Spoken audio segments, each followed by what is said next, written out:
If I offer the best football analysis, well, I know I don't offer the best projections. Maybe someday we'll get there.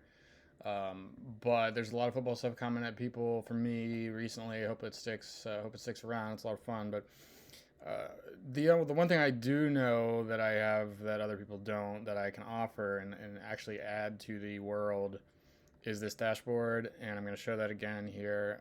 It'll be improved, added on to as the season goes on. This is the 2023 one, obviously. As I record this, we don't have one for 2024 because we need these games to we need the games to happen. But I'm going to just quickly go through here. I'm not going to go in detail, but we're going to go through each tab really quick just to show you what it is. This will be updated every Friday morning, Monday morning, Tuesday morning after games happen, and it's a really good resource for fantasy football, for DFS, for every kind of fantasy betting, whatever. It's just a really in-depth, useful fantasy or NFL football data dashboard. So real quickly, team offense here. This is kind of how you can see how teams play. You have EPA per play. That's estimated points added. So that's more of like a real life. How good's the offense in real life? Not as useful for fantasy. Pass rates, expected pass rates. So a pass rate is just what percent of the plays they throw it on. The expected pass rate is based on the situations they were in. What would an average team pass the ball in? Right. So if you're ahead a lot, if you're like leading every game by 20 points, your expected pass rate would be pretty low because why would you throw a pass when you're up by 21 points or whatever, you know? So that's the expected, that's the actual, and then the OE is over expectation. So this tells you which teams really like to pass and which ones really don't. So KC last year, 68% pass rate, only expected to do that 63% of the time. So that's 5.2 points above the average. Next, so that's just the rank. This anytime you see RK, that's going to be rank. So all that is just the rank of this number. Although it doesn't seem to exactly match up. That's interesting. We'll get this all cleaned up and fixed for 2024. Sacks, this is how many sacks you've taken. Seconds per play, this is how many seconds on average come off the play clock before you snap the ball. And that helps us get a pace rank. So the fastest paced teams will have the lowest seconds per play. Yards per play overall, yards per pass attempt overall. So that this will tell you who the best passing offenses are, at least per attempt, and yards per rush. So pretty easy there. Team defense, this is the same looking thing. It's just about the defense. So just to take one example, the 49ers last year were passed on 69.3% of the time, the highest in the league. That has something to do with the fact that they were leading a lot of games and teams were trying to catch up. The expected there is also there as well. We don't have an OE column. I'll probably add that for 2024. And then your pace against, too. I'm not sure how useful that is, but it's here. So the Ravens slowed for whatever reason, teams played the fastest against the Ravens, rather, not the slowest. The teams played slowest against the Patriots, probably because they were in the lead a lot, right? It's kind of that same kind of thing. Anyway, plays by week, I hardly ever use this, but if you're just curious about how many plays teams are running, you can pick a team and it'll show you their bar graph of how many plays they ran each week, and it's colored by pass rate, so you can see the greener bars is a higher pass rate. So QB data, this is one of the more useful ones. Just for your quarterbacks, games played, completions, attempts, completion percentage, yards per attempt, touchdowns, touchdown rate, interceptions, average estimated points added, and air yards, and ADOT, and sack. ADOT is average depth of target, so this will show you who is throwing the ball the furthest. We want to throw a filter on that just to see, filter out the noisy stuff. So CJ Stroud last year, his average pass was targeted 9.0 yards down the field, and who took the most sacks? Sam Howell at 65. So that's QB data. That's just the raw numbers. Then you can do this per game. It just takes the same thing and divides it by how many games they played. So right here, you can click sort that down. That's total. Sorry, that's not an actual point per game, but the DK points per game there takes that 407.6 divides by 17. And you have your other stuff here. Interceptions per game, touchdowns per game, attempts per game, air yards per game, etc. All your running backs, wide receivers, and tight ends are going to be in this next tab. So it's called rushing/receiving data, just because running backs are operating the pass game as well. So you kind of need to lump them all in. Touches here. Start with that. McCaffrey led the league in touches last year. That's attempts plus catches. Give you rush yards, yards per rush, touchdowns, targets, receptions, yards, yards per catch rate, air yards. Air yards is, again, if you run 30 yards downfield, and that's where the ball gets to you, whether you catch it or not. that counts as 30 yards. That's how many yards the ball traveled after the line of scrimmage to get to where you were targeted at, if you didn't know that. Average depth of target is the average air yards per target. And then yards per target is how many actual receiving yards you came on target. So that's an actually pretty good measure of who is very good. I like to look at that one a lot. If we look at like 100 targets minimum and see who had the highest yards per target, Brandon Ayuk, Nico Collins. So a good mixture of air yards, yards after the catch, and actually making a catch and running with it. Same thing here. We can breeze through this one. Running back, wide receiver, tight end data per game. It's all the same, nothing new. Snaps and routes, here's a little bit more of the advanced data that you can't just go get from Football Reference or NFL.com or wherever it may be. Better to just kind of look at this at a per position filter. So we filter that to the RBs. Again, all this stuff at the top. Here, actually, I should go back one thing.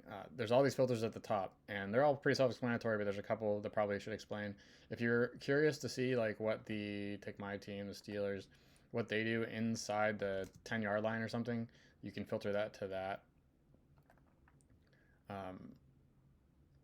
Except what happened. Let me refresh it. I probably had a filter on somewhere, so do a quick refresh. These sliders are all over the place, and it lets you filter into certain situations. So again, we'll just do the red zone. If we look at rush and receiving data inside the red zone, I put here 1 through 20 equals red zone. We can look at who had the most attempts inside the red zone, and it's McCaffrey. And then you can even zoom in closer to the 5-yard line and see what was going on there. That's better at a team level to see, okay, when the Ravens get really close, what do? They like to give the ball to Gus Edwards if they're giving it to a running back at all. Anyway, back to snaps and routes. So this will give you raw snap totals. We'll filter that to at least 250, and then you can kind of see snap total, snap percentage. Again, the quarterbacks kind of mess this up. So we look at the position players that played the most snaps. Devontae Smith was out there all the time, 96.4% of his team snaps, stuff like that. And then you can also look at this in whatever week sample you want. So if you look at, the last 4 weeks of the year, who had the most targets, whatever you want, CeeDee Lamb. Targets per route, that's good. That's how it takes your routes run and see how many targets you have. This is a good measure of who's actually able to earn targets the most, who's best at getting open, who the quarterback likes to throw to the most. Very important stat to know. Target per snap, same thing. There's some pass game, like a team environment here. If your team runs a lot, you'll be a little bit lower on this because a lot of your snaps are going to running and the target's not even going to be a thing. Yards per route run, that's another good one. Anything Tyreek Hill's on top of, it's probably a pretty decent measure of something or other. 3.9 yards per route, so he ran 461 routes and he had however many yards, and that divides out to 3.9. So that's a good, you want a high number there if you're talking about drafting fantasy guys. DraftKings points, anytime you see DK, that just means DraftKings. That's just the scoring system I use for fantasy purposes. It probably won't match a ton of the actual home fantasy leagues, season-long fantasy leagues, but it's really close. In case you're wondering, you can look that up on Google it, but it's 4 points per pass touchdown, 1 point for 25 receiving and rushing yards, 6 points per rushing receiving touchdown, I think -1 for interceptions, and you get a bonus for a 300-yard game, a passing or a 100-yard game rushing or receiving. Stats by week, I don't know, let's pick a team, pick a position, and then you can over here see, let's filter out some of these guys that don't play. If you just want to look at what Jonathan Taylor did by week, this will break that down for you. He missed the first 4 games, and then he played here, and you can see his stats. So this is the NFL week, and then you can see the stats. Over here, you can also just add or subtract stuff and pick whatever stats you want to look at, and you'll see the whole table there laid out by week. So there you go. Game logs, this is one that I use an absolute ton. I don't know, we saw Brandon Ayuk's name earlier, so we can just look at his game log, and it includes everything, so pass, rush, and receiving stuff, so you can pick anything you want. And you can just see how their fantasy point scoring went, along with the individual details of how they got there. Another cool thing you can do here is you can pick a position and say, maybe tight ends makes the most sense. How did tight ends do last year against the Falcons? And then you can see each tight end's game log against the Falcons. So very useful there. Weekly stats plot. This is good for just picking a certain player. And you see 4 stats that I chose because I used them a lot: snap share, routes, targets, and fantasy points. That's more for receivers or pass catching receivers. Obviously, we don't care much about routes for running backs. stuff like that. But just a little plot there. Weekly DraftKings point scoring. This doesn't give you anything other than how many DraftKings points they scored each week and the grand total. But you can also filter down to whatever week range you want, and that grand total will keep summing whatever is to the right of it. So if you want to think back to week one, Tyreek Hill had 47.5 points, and there's your leaders. Filter by position, whatever you want. Player by opponent, whatever you want. Matchup analysis. This is defense. This is defenses. This is the Washington Commanders gave up 1,761 DraftKings points in total last year, and that led the league. And then another useful thing is, okay, this is kind of how we find how did tight ends do? Who gave up the most points to tight end? And that was the Broncos. Who gave up the least? Filter by that, and that was Cleveland. And you can see how that came to be over there. 63 catches for 529 receiving yards. So you can match that up with the game logs thing where we showed filtering to defense and position, but those are just your overall matchup numbers. I hit an exclude or something here. But one thing that's nice, I'm not going to refresh this right now. DK per snap, this is how many fantasy points they give up per snap. So if you just want an overall number of how good or bad they are at allowing fantasy points, that's a good one to look at. Target share progression, this is just the target share by week. You have to pick a team because it has to calculate inside that team.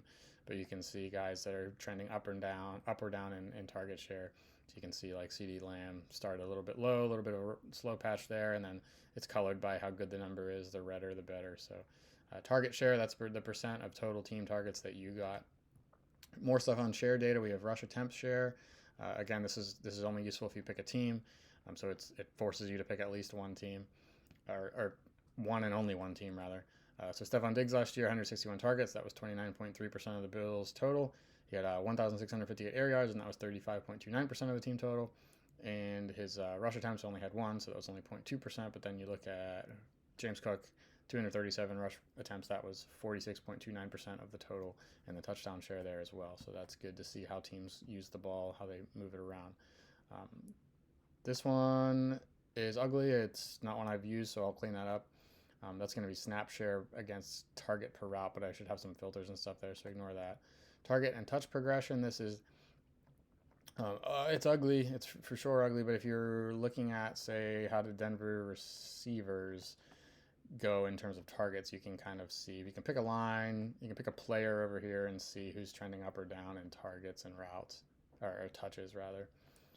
But touches is mostly useful for running backs, so you could see like how their running back usage is, and so it's useful for that. But again, it's another just team thing. QB efficiency, this is average EPA against yards per pass attempt.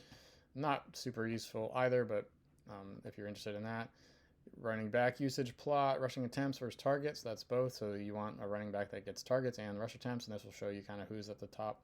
Who are the just more like running backs that don't use in the pass game, and then the guys that don't run much but use in the pass game. That's pretty useful to know. Wide receiver usage plot, it's targets versus ADOT. So a higher ADOT is better. If we go to 100 target filter here, you can a 1 yard ADOT target is not as valuable as a 10 yard ADOT target, because if you catch it and get tackled, it's 0.1 points versus a whole point for a 10-point catch or something like that, or 1 point versus 2 points. But that'll show you who's getting the most targets and what their ADOT is to show you kind of where they're being utilized on the field. Air yards versus receiving yards, this is a pretty good relationship, but you can see some outliers here, like